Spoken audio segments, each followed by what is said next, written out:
আসসালামু আলাইকুম। APL feed and হ্যাচারির পক্ষ থেকে সকলকে জানাই আন্তরিক শুভেচ্ছা ও অভিনন্দন।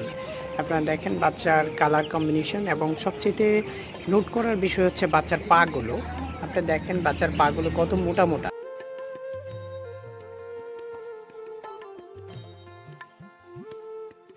৪৮ থেকে ৫২ দিনের ভিতরে বিক্রি কমপ্লিট করা হয় প্রতিনিয়তই।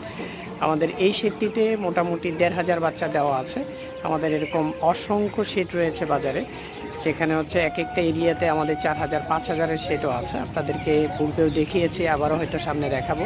এই শেডটিতে আজকে আসলাম, হালকা ঠান্ডা লেগেছে মুরগির, সে বিষয়গুলো দেখার জন্যই চলে আসলাম। পাশাপাশি হচ্ছে আমাদের ডক্টর আছেন, ডক্টর সাজেস্ট দিচ্ছেন। আমিও এই শেডটিতে আসছি পরিদর্শনের জন্য। এই এলাকায় আরও ৪-৫টি শেড আছে, যে শেডগুলো একত্রে পরিদর্শন করছি। তো এই শেডটা দেখে আপনাদের কেমন লাগলো সবাই আমাদেরকে জানাবেন। সবাই ভালো থাকবেন, সুস্থ থাকবেন। আল্লাহ হাফেজ।